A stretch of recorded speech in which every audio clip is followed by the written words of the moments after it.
Sri Arjun Ram Meghwal, Honorable Law Minister, Mr. Falias Nariman, Senior Advocate, Mr. Mahesh Jethmalani, Senior Advocate, Mr. Sham Devan, Senior Advocate, Mr. Gurumurthy, Mr. Kartikeya Sharma, Member of Parliament, Mr. Goswami, ladies and gentlemen. Today, I must say, without any kind of hesitation or innovation, that it's a great day. I always appreciated late Ram Jethmalani for three fundamental, perceptible reasons. In the year 2011, Mr. Nariman, Mr. Jethmalani, and myself shared a platform in the university. I quoted two lines from a Sanskrit prescription on how a plane should be drafted. I had translated it into English. Late Jethmalani asked for a copy and told me, I am not asking you just like that. I want to feed my curiosity. That was the great intellectual curiosity of late Jethmalani.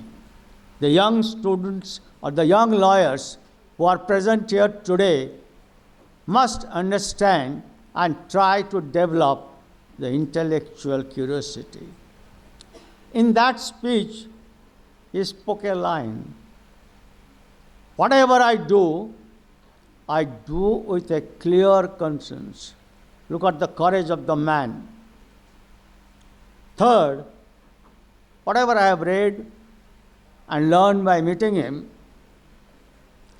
he had an incomparable presence of mind that epitomized originality. Today, with the Centenary lecture, I feel proud and honored to be a speaker here. Presently, let me focus on the topic.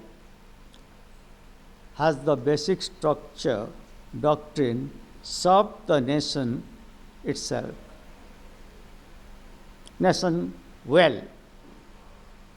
According to the scientists and the rationalists, if you pose a question, it is fundamental to proceed in an empirical manner, and then only you will get a correct answer.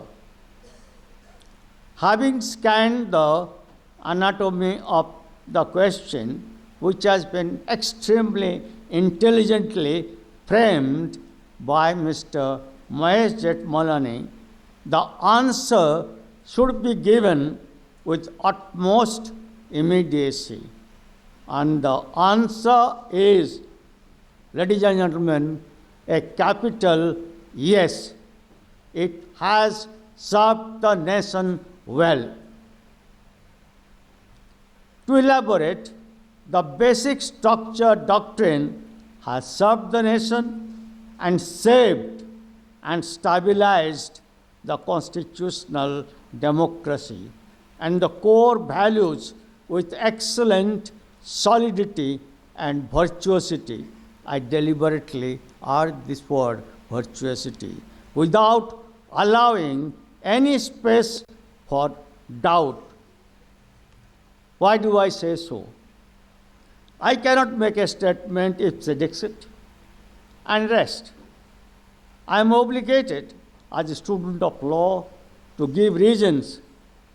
When any doctrine is discussed, it's necessary to pose three questions.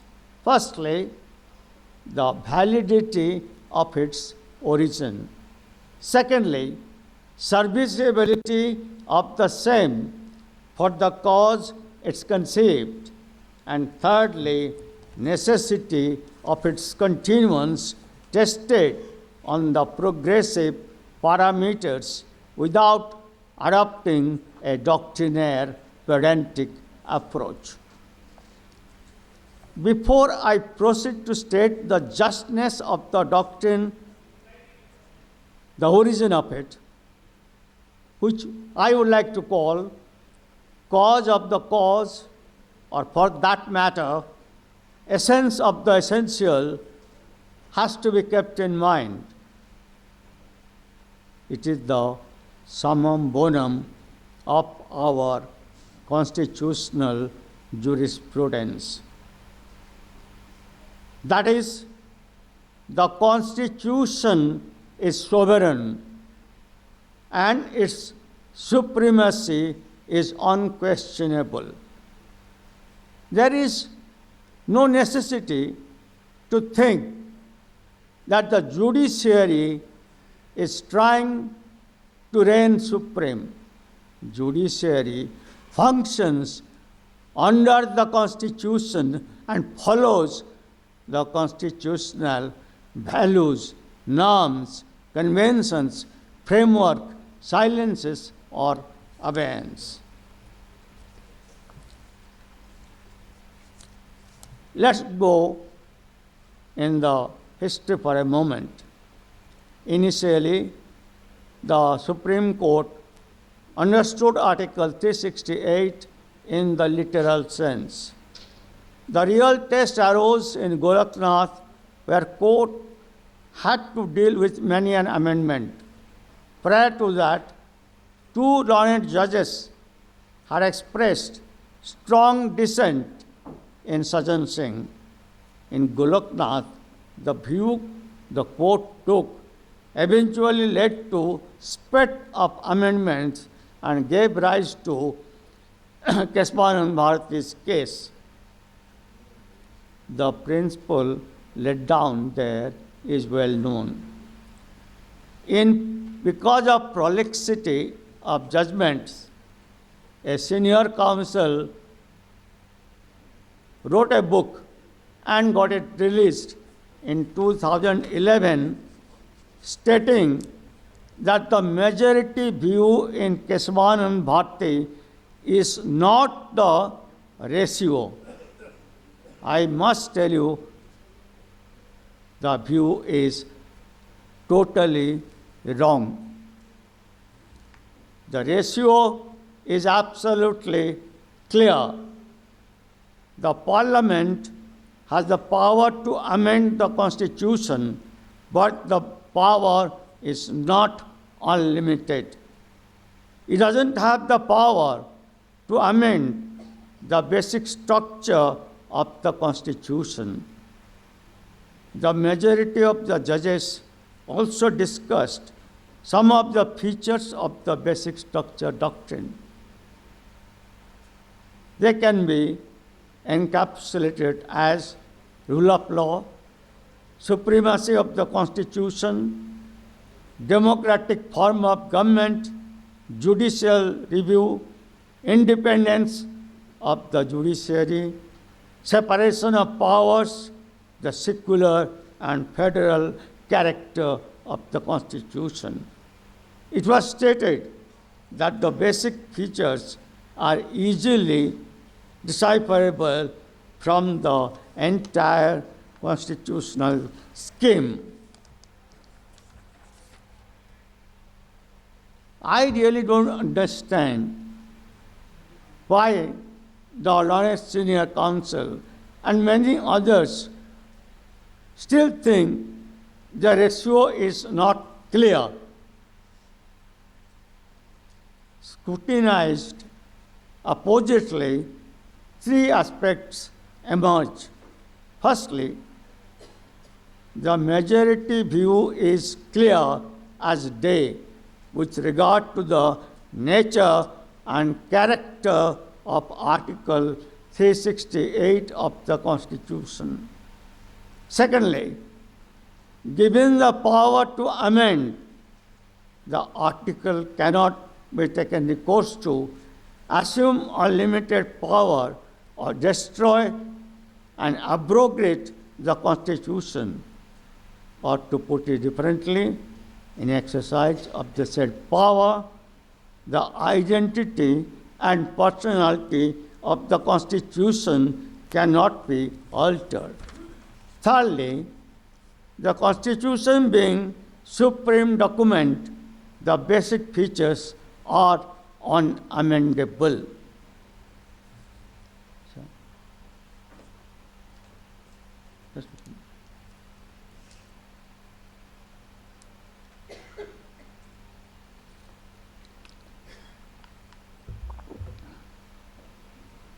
The interpretation is within the keen understanding of the Constitution.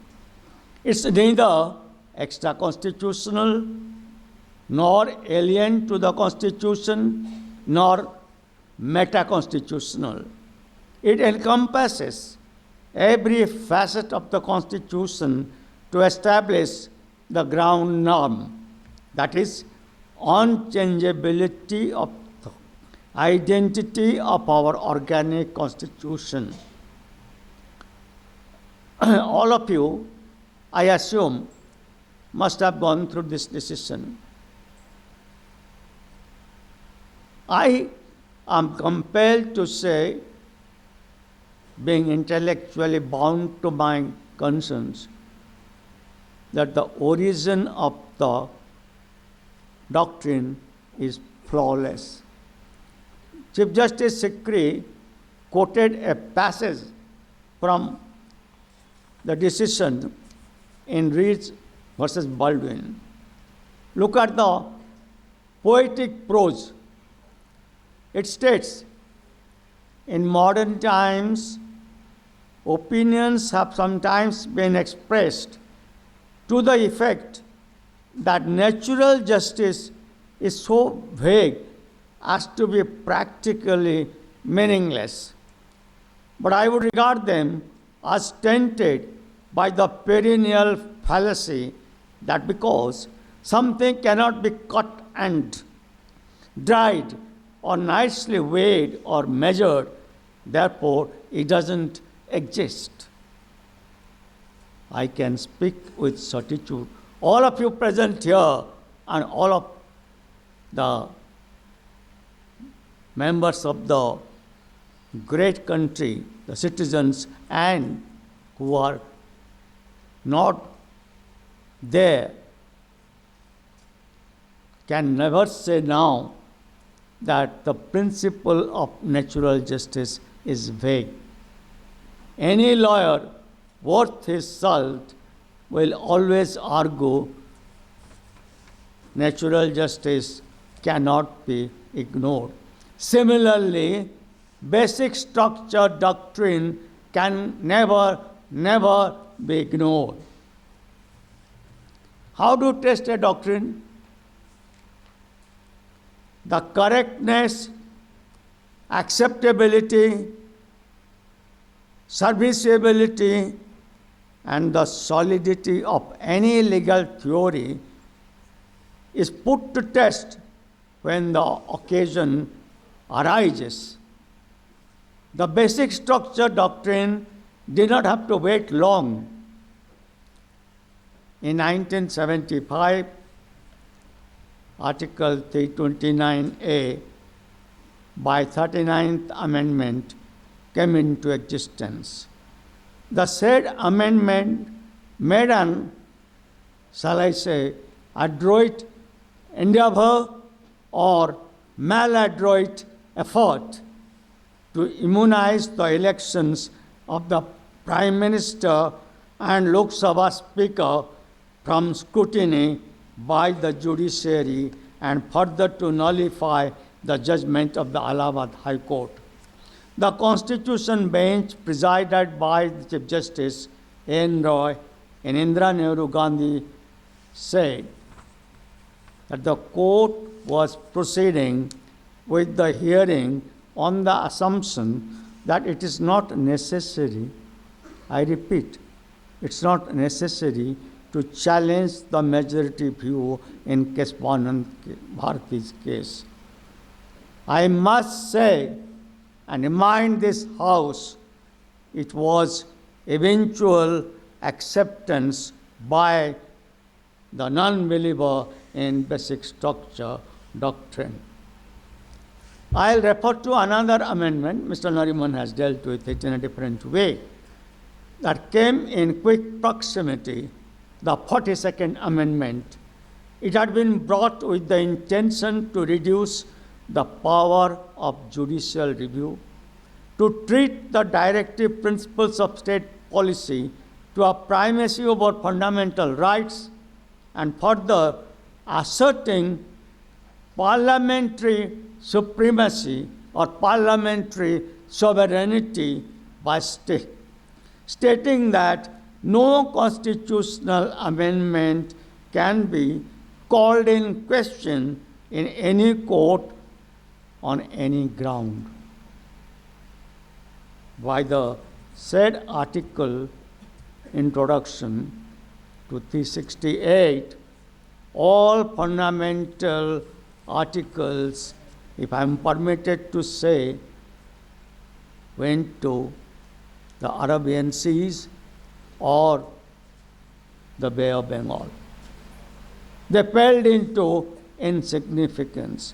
The harmony between Part 3 and Part 4 of the Constitution was destroyed. When challenged, Chief Justice Y.B. Chandrachud in Minerva Mills case said, since the Constitution had conferred a limited amending power on the Parliament cannot, under exercise of that limited power, enlarge the very power into an absolute power.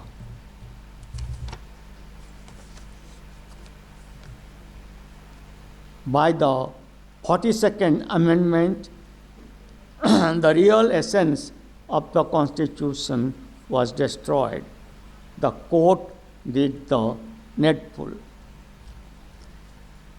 Mr. Arnab Goswami raised a question today that should be a debate. I must ask a question to everyone and every curious student of law. What would have been the fate of this nation and its citizens had not the court taken aid of the basic structure doctrine and declared the disturbing part of 39th Amendment and wholly unacceptable and devastating amendment occurring in 42nd Amendment as unconstitutional. The result would have been the cherished ideals and marrows of democracy would have been guillotined, and the nation state would have faced, to quote a phrase from great John Marshall, a solemn mockery of the Constitution. And more significantly, the real judicial review would have melted into nothingness, and the citizens of this great democratic polity would have turned into subjects. I hope all of you understand the distinction between a citizen and subjects. I must refer to NJSC case. All of you know the amendment was struck down as that infringed the judicial independence, which is a basic structure of the Constitution of India. In Iyer Coelho case, the 9 judges unanimously said, you cannot put a legislation in the 9th schedule and say it is human. What has it actually done? If you go deep, think deep, it has really empowered the citizens of India not to suffer an impermissible law because of grant of immunity. An impermissible immunity. Now let's come to the rights test.